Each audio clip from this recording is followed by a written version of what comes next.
Right. It's Bears Packers week, EC Sports, and it's Bears Packers week because the future GOAT Justin Fields is gonna be on the field.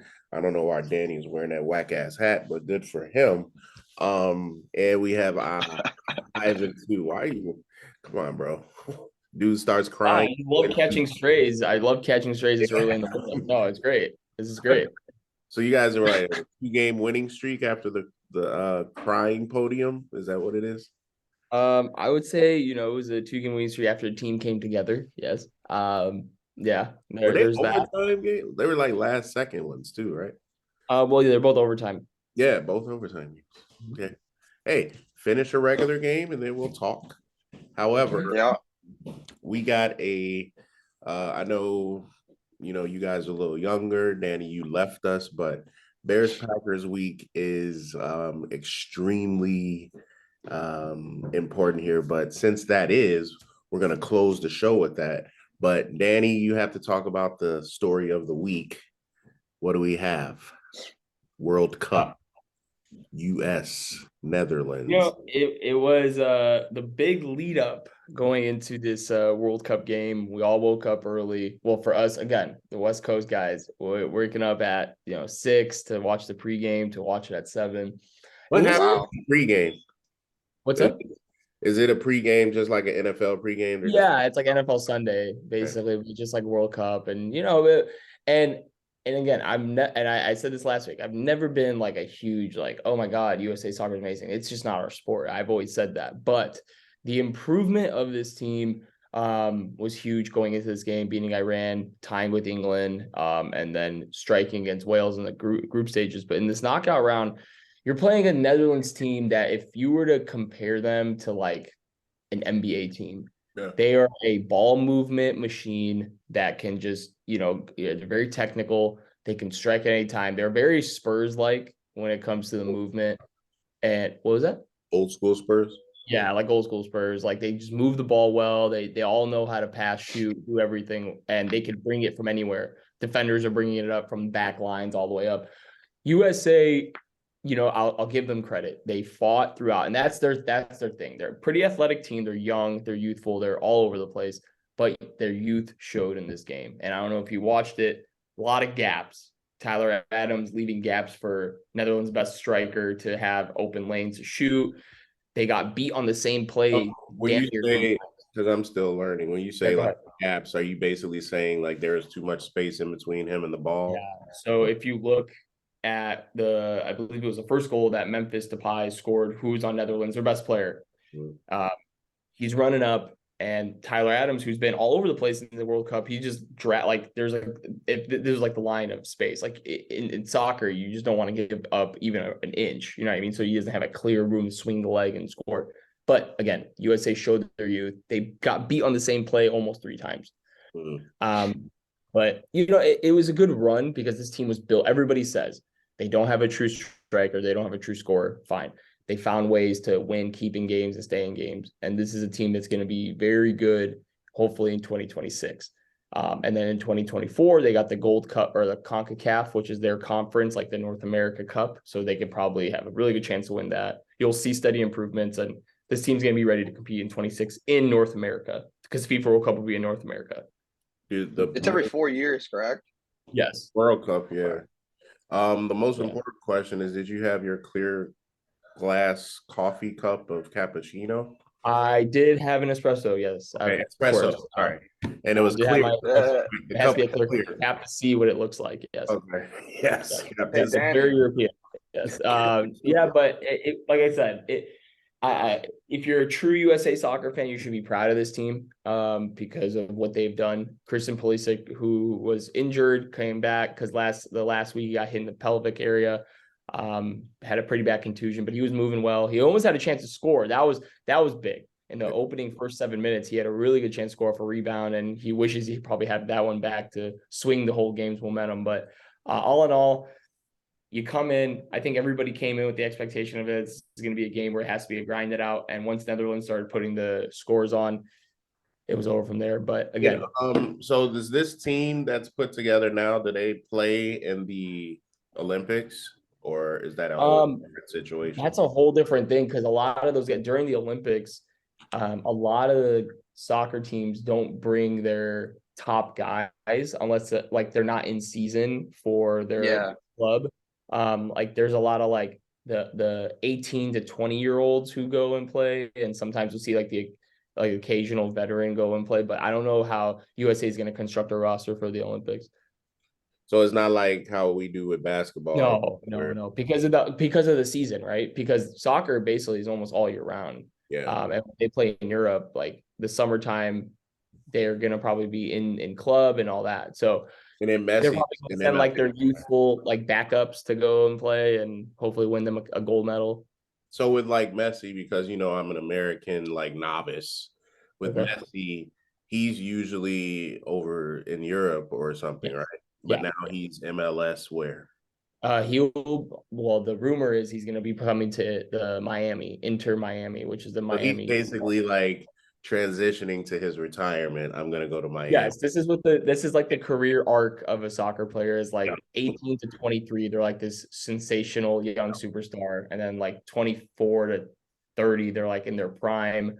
And then like 31 to 33, they're still good, but they're not like as elite. And then all of a sudden there's like a small drop off and then it goes lower and lower. And then all of a sudden they're like, hey, I want to sign a $380 million deal in America, go kick some goals, and then Retire. call it a day. Yeah. And you ride off into the Where's sunset. That Ronaldo in your sphere of what you had just mentioned? Cristiano. Yeah. Cristiano Ronaldo. He's still him and Messi are still very elite. I Oh, think okay. Cristiano Ronaldo's he's probably gonna be signing to his like Saudi Arabian team for like a No crazy. way. Yeah, I heard he might sign this $300 million deal there for a couple years. Yeah, there's no way. Bro, I don't think he goes to they're Saudi Arabia. throwing money at everybody, like Saudi Arabia, Yeah. like Jeddah, like they give the WWE like 100 million just to Yeah. come Saudi in the Arabia show. gave Rolls Royces to all their players after beating Argentina. And a That's Rolex, how much money they hacked. Yeah, that's ridiculous. bro. Like, I love wrestling. They go twice a year, and they just give them like 100 million, and they just bring everyone there for like one show, get their money, and leave, bro. And then they'll bring like that's where Jake Paul and the Paul brothers were at. They had so much money. They were just giving everybody money, bro. So Yeah, That's ridiculous. shit. that's and that like I said, that's like thing. Like Ronaldo, amazing player. Like they have a really good chance to go deep in the World Cup this year.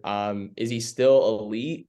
I think so. I mean, some people take him out of their top five. The real soccer purists will say like he's not a top five player anymore, but you still have to respect the greatness of him. Like when he's on the field, there's a threat. The same thing with Messi. Like Messi was dominating in some spurts yesterday's game. Like he could just go get through people and then make a quick pass because there's so much tension on him. So these guys are still very high, very good players. And I'm sure the younger players still look up to them. Like they're like the Oh yeah. LeBron and the Kobe. These are goats, man. Yeah, Like even us, like, the younger generation, my age and younger, like we look at these guys like, man, we grew up with these guys. So it's like, And your wife loves them too. So does mine. yeah, she's man. She's Danny, I don't know if you heard of this situation that's going on in Qatar. There was a female reporter that was basically like reporting all of FIFA, right? And her colleague is a married man in Qatar. Okay. And married men in Qatar are very protected. Yes. And so to say, she got raped by him. And she's getting in trouble instead of him because they're in Qatar. What the fuck? I did not hear about this story. Yeah, this story is like surfaced, and like she's apparently gonna be getting like a couple of years in jail and 150, I think 155 whips to the back. Bro, like this is like How things that like we as Americans are so. I really got to look into this story. To be honest, I don't want to comment on it. Yeah, I could believe this year. The reason why I just wanted to express that, which is ridiculous. Yeah, I mean, I would say like I don't really have it. That's very shocking and very terrible. But I would say I have to really dig into the article before answering on it because I never really see it. If you want to send me the article, I'll look into it. But that's very, very scary if it's Yeah. 10%. I mean, it's a whole different world out there. But anyway, yeah, that's something I would have to comment on. But once I get to research that, I just don't know. I haven't even seen that. I was just blown by it. That's why I had to mention Yeah, that since we were going to talk about I the World mean, if you Cup. look at, I don't know if you, I wish I could see the look on my face, but like, damn, like that's, yeah, that's a little shocking on that one. Totally. What we got next? So I wanted to also talk about the Jerry Jones situation on the photo that resurfaced from 64 years ago when Jerry Jones was 14 years old, and he was basically desegregating a group of black students trying to get into the school for their education.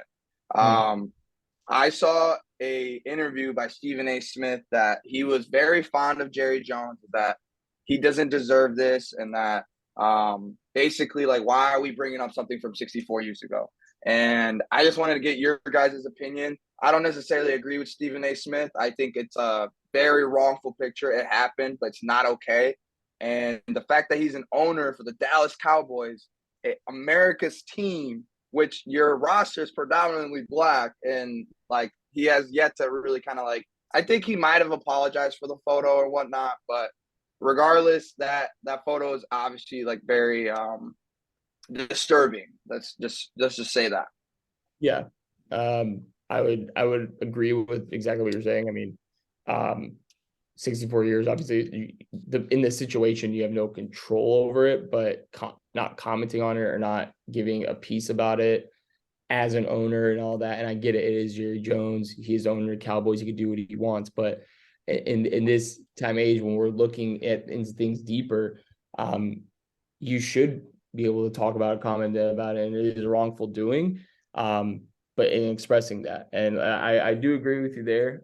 With Stephen A's point, I mean, you can't like it's a very like where do we go from here situation because of the picture and the timing of being 60 plus years and showing that yes this was real life back then, and it is sad, it is very sad to see, but now transitioning, like how is that and where's the growth out of that moment, but that would be what I'm thinking. Like what should he be doing is, talking about clearing it up and then going from there.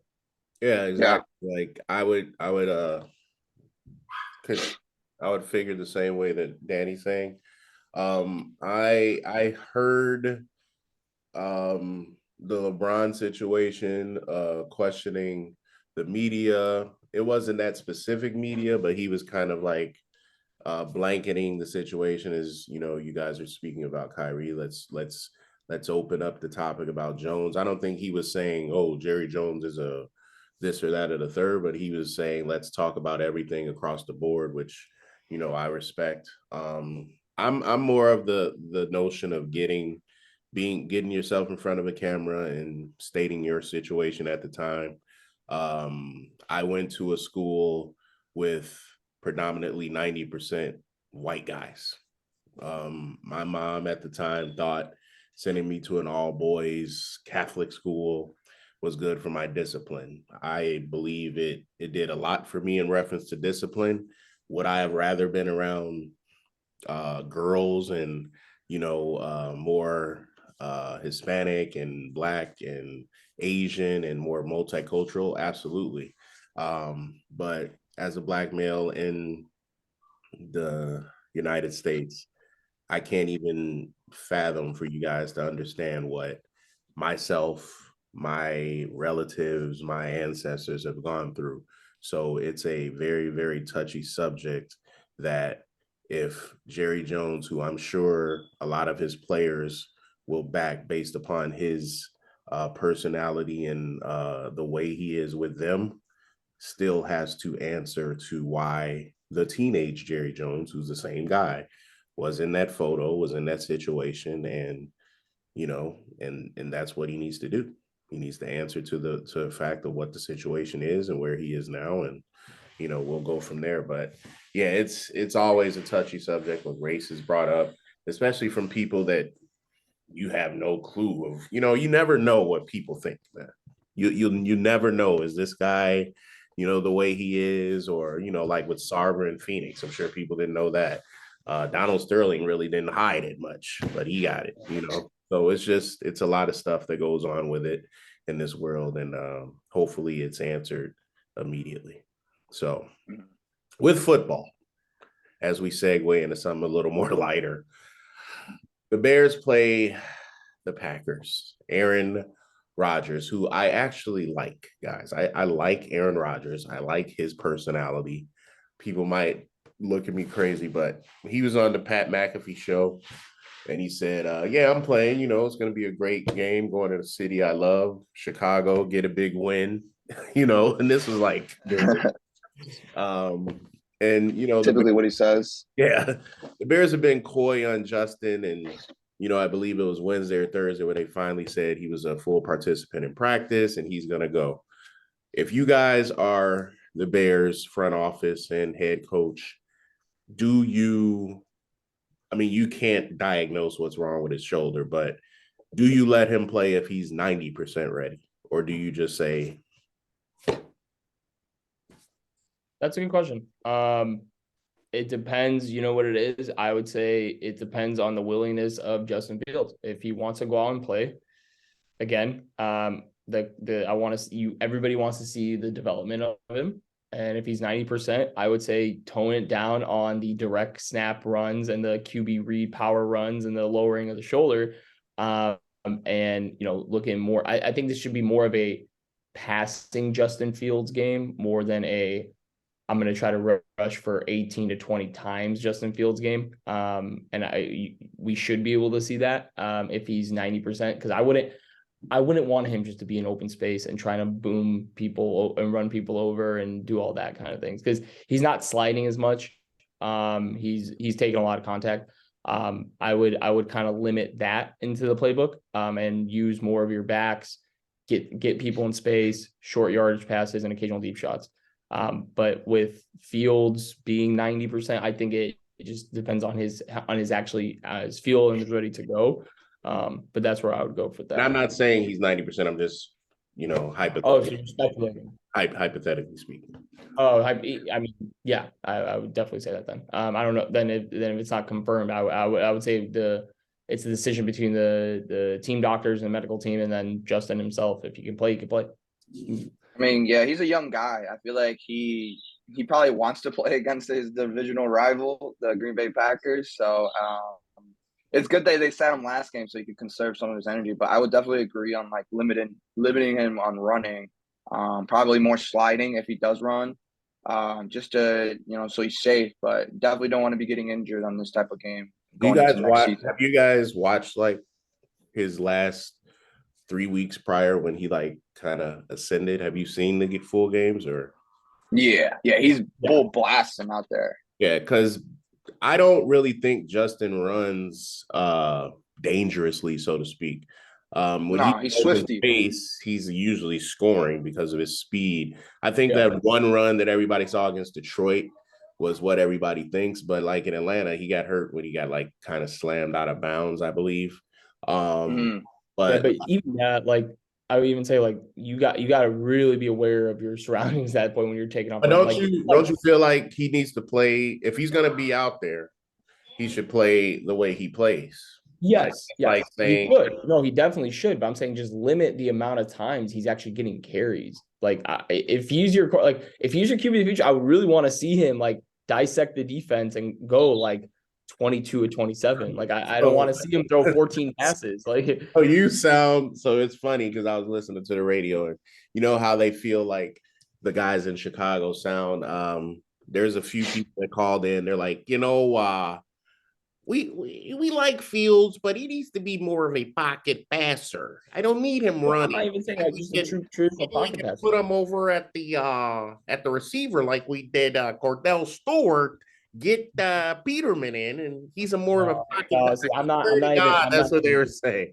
Pocket Jesus. Justin is not a pocket passer. No, he's not. He's very dynamic. And he can throw. Yeah, but I want to see more of it. Him hitting. To who, Danny? To who? Mooney just went down. Chase Claypool, didn't you? I want to see. I mean, Cole Kmet, Claypool, get it to the backs, get it into receivers in space. I'm not saying Velus Jones is going to have a 10-catch game, but I They want to have, see some of these guys in plays. from what I'm told, if you watch all 22, they have no separation skill set, bro. And Claypool said out of his own mouth all week, I heard it out of his mouth. He said, my route tree is different. It's taking me a little longer to get acclimated. He said it, bro. That's what he said from himself. So it's like I said I last still week. don't understand that trade. I still to this I don't understand trading a second round pick. I just still don't understand it. I'm with you. It's just like I feel like if you bring someone in for a second round pick, your second round pick, when you had Baltimore's, then you need to get him out there and just figure it out. Just he's a playmaker. I feel like he's gonna get double-digit targets today because Justin actually said in his presser that he obviously wants Mooney to get well, and he knows he is, but this is a good time for me to get acclimated to my other receivers. Claypool.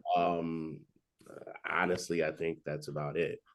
Claypool. There's N'Keal Harry. There's like St. Brown. Oh, Pringle. St. Brown's a bum. And Pringle. Okay, he can block, but he's not. I think he's a bum too. Then the other guy, the bum, is out he's out too. So thank God. I forgot his name. It's gonna be a Cole Kmet special today. If the passing game's on, it's gonna be a Cole Kmet special. I mean, it doesn't matter because Aaron Rodgers is gonna light up our defense. Our entire secondary backfield is out with. Yeah, this is his come-up game, I guess. And all of our safeties are out for the year, I think. Well, at least the safeties are out for a concussion protocol. The Bill Door is a bum. And then you got Jalen Johnson. So we'll see what happens. I think it's going to be a closer game than usual. Justin might want to prove a point. High scoring. Yeah, if they even see him grimace, get him the hell out of the game. But I'm looking forward to it. What do you got? We got about 3 or 4 minutes to go. What do you guys got for picks this week? Today? Go ahead, Danny. If I'm going to take, I'm going to go. The Chiefs kryptonite, which is the Bengals. I'm gonna take the Bengals. I'm gonna take the Seahawks. The Raiders. What is that? I'm gonna take the Raiders. Nope, not ever touching my team ever. I don't like. First of all, I don't like having high blood pressure, and I have it every Sunday. Second, I don't like to go through an emotional roller coaster, which I go through every Sunday. So I'm not gonna bet and make it even worse. Are they playing? I'm sorry. What's up? Where are they playing? The Chargers. Yeah. So, funny enough, the line moved from the Chargers being favored 2.5 to the Raiders being favored by 1.5. What Big the swing. Fuck? No, it's at +2 now. +2.5. Oh, so it moved again. That's a big line movement. That's that reverse switch. Yeah, it reversed, and then apparently it's back onto the Charger side. So it's +115 Chargers. Oh, okay. You guys are favored -135. Let me get on this right now. Go ahead. I'm telling you, don't bet on a Charger. Don't save your money. Just say, do not click. Don't click that game. No. Do not. Chargers. Go Herbert. Who you got, Ivan? All right. So and then my final game, I was gonna go with the return of Deshaun Watson. Browns over Texans. You got 10 of his accusers going to his game there, so good luck, buddy. That's a whole different situation. I don't know. Oh boy. Oh yeah, you guys play Thursday, Danny. So I don't know. That's gonna be a tough, short week. No, yeah, we play Thursday. This upcoming week against the Rams. Yeah. So you're gonna have nobody. Their whole team's like on IR. Oh yeah. So is Stafford. You got my 3 picks here going into the Sunday slate is Lions -3 against Jacksonville. Jacksonville's awful on the road. I believe. Let me get some stats. So fade Trevor Lawrence on the road, 10-3 ATS when he's being faded. That's him at home. And then I'm going the under for the Giants and Washington game at 40.5. And Titans +4.5 because Mike Vrabel is a dog when it comes to being a dog. And he's 21-7 with a 75% win rate when the spread's 3-100 as a dog. So I love that. Wow. All I right. think he plays well against the Eagles. Yeah, I'm gonna And go. Eagles is my team. I'm gonna go alternate spread. Bears plus 7.5. I got Deshaun too covering in Houston. He's gonna light them up. Houston's atrocious, and Lovey hates their media. All of this is all gut picks, as I always say. I watch stuff that's going on. Lovey cannot stand being there. I'm interested to see what's gonna happen with them. And then this 49ers Dolphins game is crazy, but I just don't feel that you could just the defense that the Niners are having and the role that they're on. I just feel like I'm gonna take them money line. So Okay. that's where we're at. So yeah, big week in football, unfortunate World Cup, and a lot of social issues going on as well. But as we always say, sports is sports, sports is life, and it's never gonna go anywhere. For Ivan and Danny, this is Dion, EC Sports.